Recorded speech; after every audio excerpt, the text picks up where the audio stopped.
I don't know how this is even able, because I even told her, I said, bro, like, it's like you love me too good. Like, it's unreal. Very close to my family, I mean, with my parents. Like, I didn't want to leave my house. Like, I wanted to be with my parents forever, like, even when we moved out. And so she goes, well, why don't you come in here with me? Like, because I don't want to watch what you watching. If you truly love them and want to be with them, then you'll do whatever you need to do to be able to, you know, learn how to love them.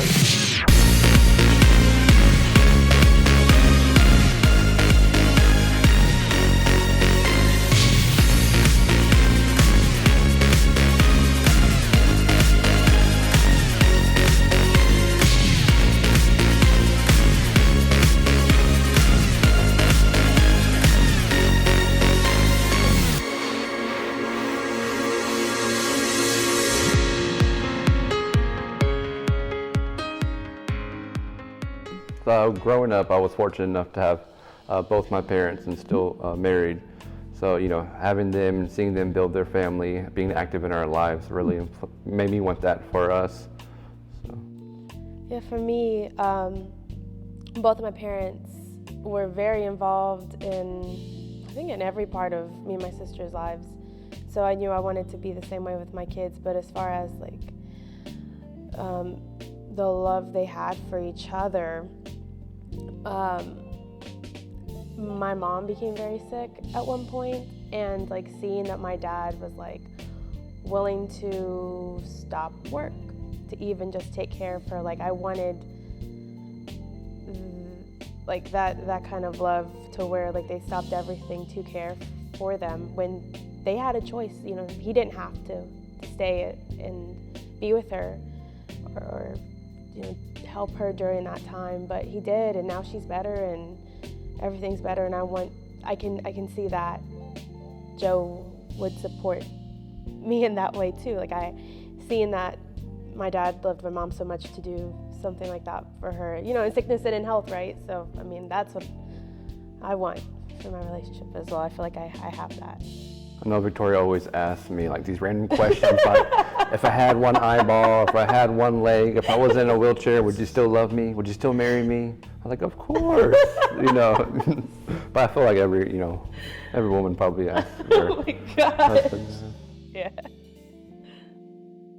So, because I didn't really have a relationship with my parents, I feel like that is what pushed me to my relationship with him, because I know what I wanted. Well, I know what I didn't have, and I know what my desires were. So I feel like, you know, me not having that example is what influenced me to, you know, get married and stay married, and yeah. With me, my answer is kind of loaded. My relationship with my parents kind of helped me with our relationship because my mom was once married to my dad and got divorced. I saw the after effects and the aftermath of what divorce looked like. And still to this day, still see the effects of what divorce looked like. I'm 26 and they've been divorced probably 25 years. So I saw from a man's perspective, looking at a woman who can sometimes still hurt from divorce years later. And then from my perspective, looking at my dad, who's now married to my stepmom, you know, looking from the outside in, everything looked perfect, you know what I'm saying? But because I never stayed with them, I don't know the arguments they've had. I don't know the rawness of marriage. So as it relates to how it helped me and her in a way, it taught me how to be real. It taught me how to be a man. It taught me how to be loving. It taught me how to be kind. It taught me how to consider her emotions or her feelings, as well as considering mine, and how everything I do directly reflects her as my person, because we're one. So I feel as though the different dynamics that we both experienced from our childhood to our adulthood made us better as a couple. Both of our parents have been together for a very long time. I mean, both of our parents have been married for 20 plus years. So, you know, we're not used to our mom being with other men or our father being with other women. It's just, we were used to being with that one partner, growing through pains and making it work. Yeah. I mean, honestly, like he said, like we just come from families where our parents have been married for a long time, and like through the ups and downs, like they've stayed together and worked through it. And I think that's what really kind of encouraged us to go ahead and make that step for like our next relationship, the next part of our relationship, because that's just what we've always seen growing up, is just togetherness and just being with your partner.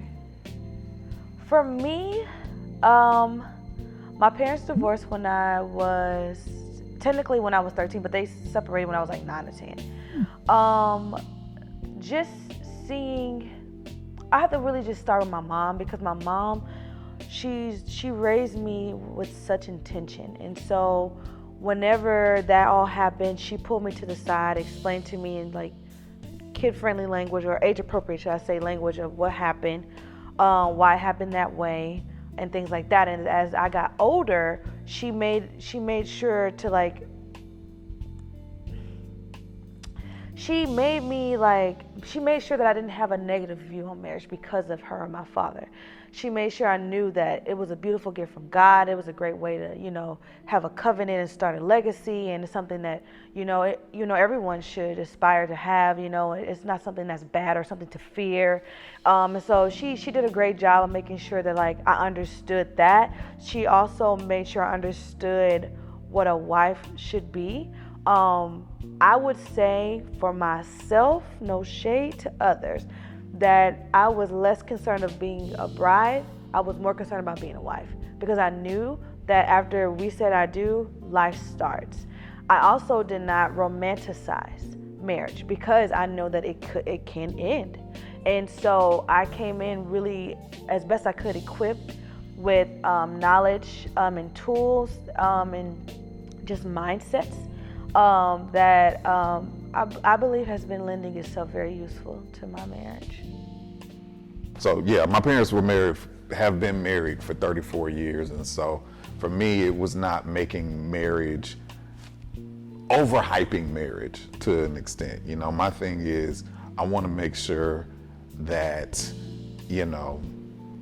I get into marriage with the right focus and not putting this person on a pedestal. I got burned from previous relationships before where I did put people on pedestals, and marriage seemed like the ultimate goal, to the point where I didn't take into consideration the person who I was with at the time. So that was my biggest thing.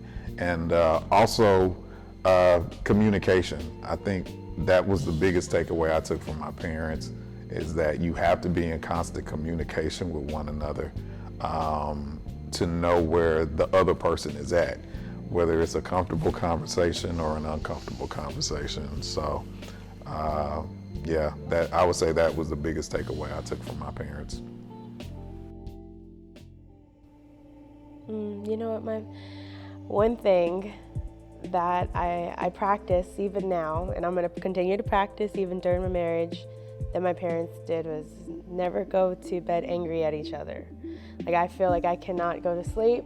Even if we've had the worst fight, I will have to give him a kiss, give him a hug, say something to him, because I can't go to bed angry. Or even let him leave the house with, like, my mom always gives my dad a kiss. And so, see you later, have a good day. Like, I have to do that. Because, I don't know it. And then for me, I would have to say,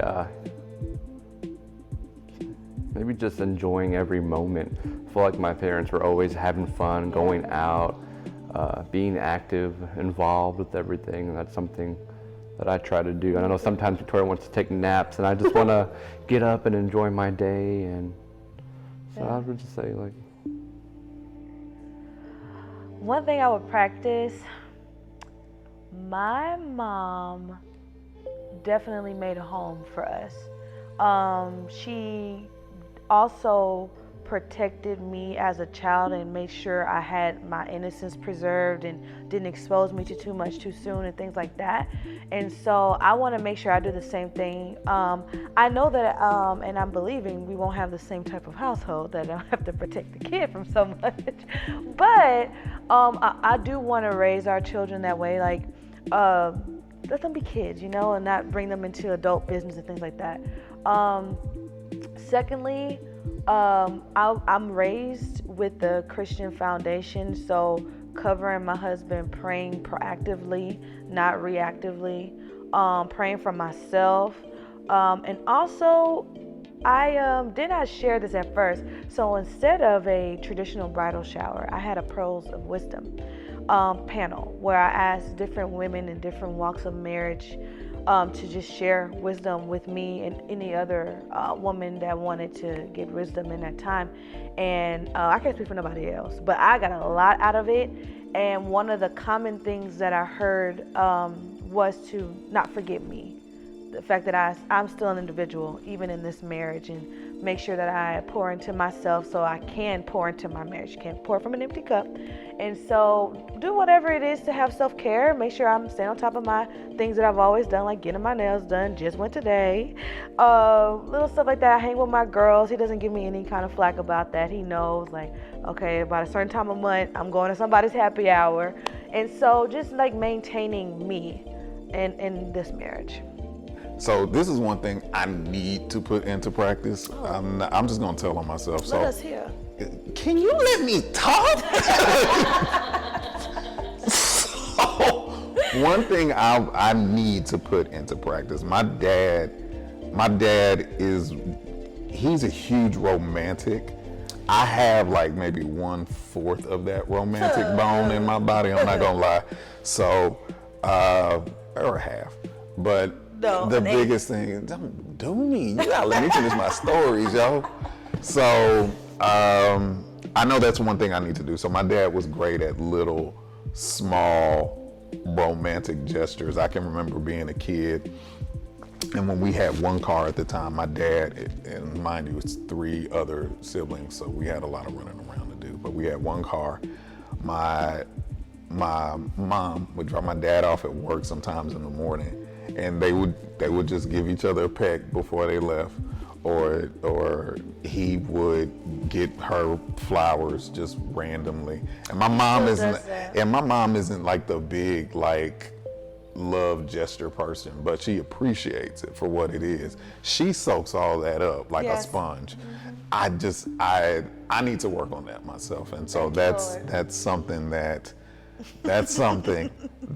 I know personally I can take away from my dad. Communication.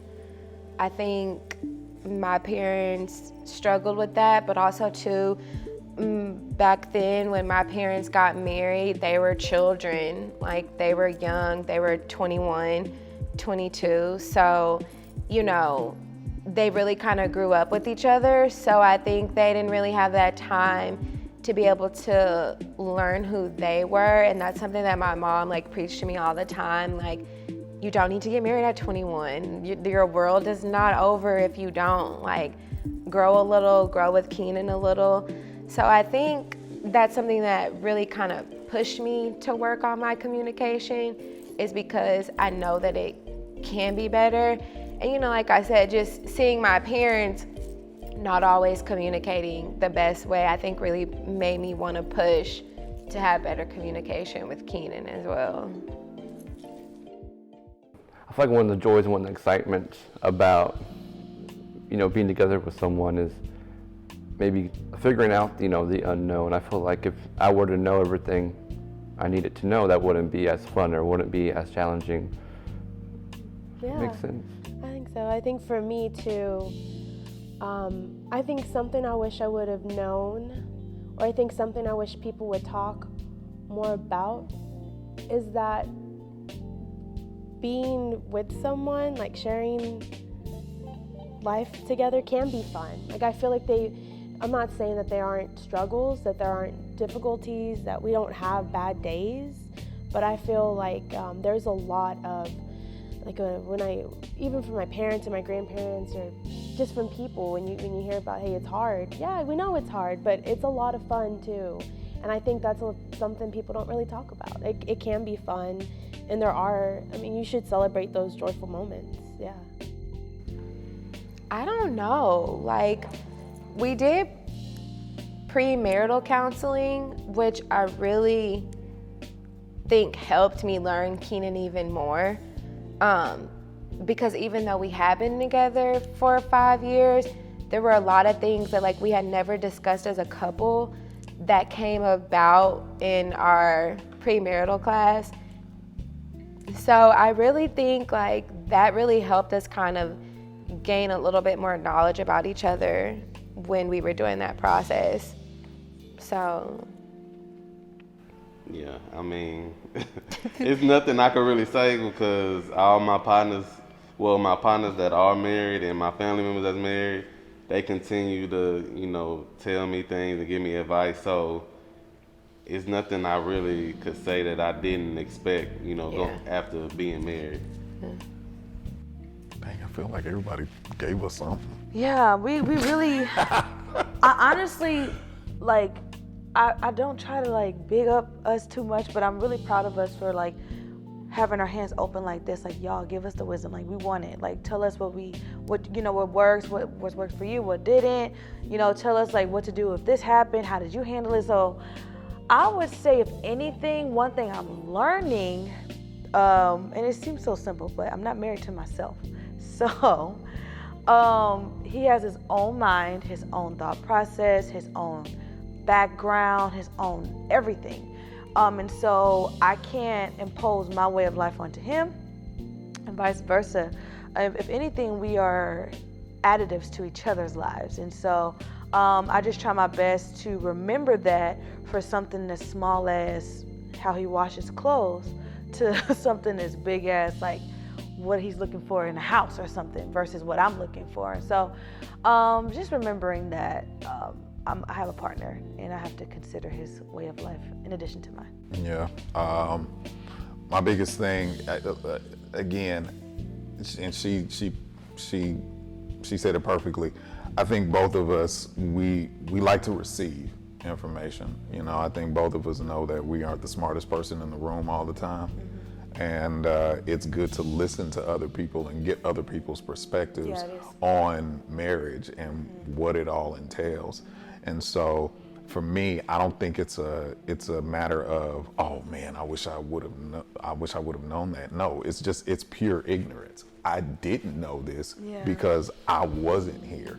And that the fact of the matter is, you're not gonna know about some things up until you're in it and up until you're experiencing it for yourself in real time with your own relationship. And so, I don't think I've ever felt like, man, dang, I wish I would have known that. No, it's just, it comes along with the territory. You're not gonna know everything. And if I could add, because you're not gonna know everything, that's why it's important to marry character and not potential.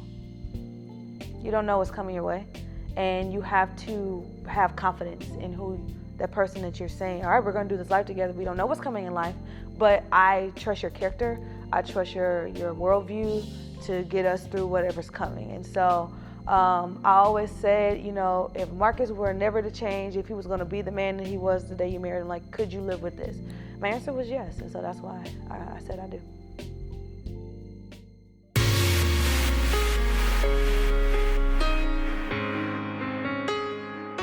I'm a patient guy, so I don't rush to judgment. I don't rush to, argue. That's kind of hard to do sometimes when you feel so deeply, impacted about something or affected about something the other person said or did.